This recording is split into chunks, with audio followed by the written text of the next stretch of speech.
नमस्ते मित्रों। आज बात करेंगे अनइनकम्बर्ड टर्म डिपॉजिट के बारे में। ये बहुत ही महत्वपूर्ण प्रावधान है निधि रूल्स में, जो कि हर निधि कंपनी को उसका पालन करना चाहिए। जो भी अनइनकम्बर्ड टर्म डिपॉजिट का प्रावधान है उसकी प्रोविजन हर निधि कंपनी को करनी चाहिए। अगर किसी ने चूक की है इसमें ये करने में तो उसको जल्द से जल्द सुधार लेना चाहिए। निधि कंपनी का जो रूल 14 है, रूल 14, वो अनइनकम्बर्ड टर्म डिपॉजिट के बारे में बात करता है। रूल 14 शुरुआत ही उसकी होती है, every Nidhi company shall invest and continue to invest. इसका मतलब है हर निधि कंपनी को इन्वेस्ट करना है और इन्वेस्ट करते रहना है। मतलब क्या इन्वेस्ट करना है? वो है 10% ऑफ अमाउंट ऑफ डिपॉजिट्स। आसान भाषा में इसको समझते हैं, जो भी निधि कंपनी है उनके जितने भी डिपॉजिट्स हुए हैं उसका 10% की राशि हर निधि कंपनी को एक तो कमर्शियल बैंक में या पोस्ट ऑफिस में डिपॉजिट करनी है और उस अकाउंट का नाम होगा अनइनकम्बर्ड टर्म डिपॉजिट। अब ये दायित्व निधि कंपनी का है कि उनके जितने भी डिपॉजिट हुए हैं उसके 10% अमाउंट वो deposit as a unencumbered term deposit commercial bank में रखे।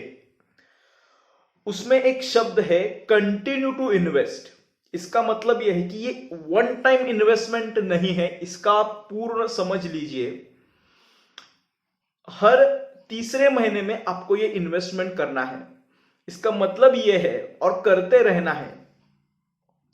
उदाहरण के तौर पे समझते हैं, एक निधि कंपनी है, उसके 50 लाख डिपॉजिट्स हुए हैं तो वो 50 लाख के 10% अमाउंट कमर्शियल बैंक में इन्वेस्ट करेंगे एज अनइनकम्बर्ड टर्म डिपॉजिट। उसके बाद कुछ 2 महीने निकल गए, तब उनके डिपॉजिट हो गए 70 लाख।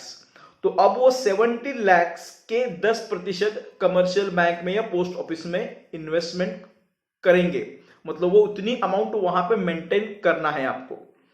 तो ये आपको हर तीसरे महीने में करना है। हर तीसरे महीने में इसका मतलब यह है, इसके पीछे के जो 2 महीने जब खत्म होते हैं वो उसका कट ऑफ टाइम रहेगा। मान के चलिए 30 अप्रैल को खत्म हुआ, 30 अप्रैल को आपका डिपॉजिट 50 लाख है, तब आपको मई, जून और जुलाई में आपकी इन्वेस्टमेंट 10% ऑफ 50 लाख होनी चाहिए। ऐसा हर तीसरे महीने में आपको करते जाना है। यह कंटिन्यूइंग इन्वेस्टमेंट है, इसका ध्यान रखिए। बहुत बार क्या होता है, एक बार इन्वेस्ट कर देते हैं 10% जितना भी डिपॉजिट है, उसके बाद फिर से उसमें इन्वेस्टमेंट होती नहीं है उस अनइनकम्बर्ड टर्म डिपॉजिट के अकाउंट में। तो वो आपको ध्यान में रखना है। इसीलिए मैंने एक ही बार को 2-3 बार अलग अलग भाषा, अलग अलग वर्ड्स इस्तेमाल करके समझाया है, क्योंकि यह गलती होती है। अब इसका कारण क्या है, यह अमाउंट क्यों रखनी है? तो ये एक सिक्योरिटी है। गवर्नमेंट ने ये एक ऐसा प्रावधान बनाया है कि निधि की अपने कुछ फंड्स हो, डिपॉजिट्स तो किसी और लोगों के होते हैं, वो जब डिपॉजिट मैच्योर होगी तब निकाल लेंगे विथ इंटरेस्ट। तो निधि का अपना कुछ फंड रहना ही चाहिए। उनको लोगों से डिपॉजिट मिल रहा है तो उस हिसाब से उनको कुछ राशि निकाल के रखनी होगी। तो प्योरली सिक्योरिटी के इंटेंशन से ये प्रावधान बनाया गया है।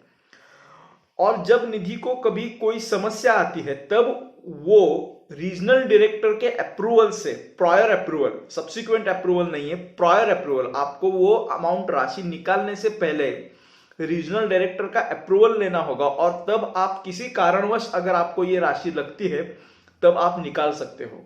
लेकिन एडवाइजेबल ये है कि उस फंड को जितना हो सके वैसे मेंटेन रहने दे और वो बढ़ता जाए। वो निधि कंपनी के लिए अच्छा है, क्योंकि ये हर रिपोर्टिंग में जाता है, NDH 3, NDH 4 और ऑडिट, इसमें आपको इसका रिपोर्टिंग करना पड़ता है। तो ये बहुत ही महत्वपूर्ण प्रावधान है, इसका आप अवश्य ध्यान रखिए। इसके संदर्भ में अगर आपको कोई शंका है तो कमेंट करिए। धन्यवाद।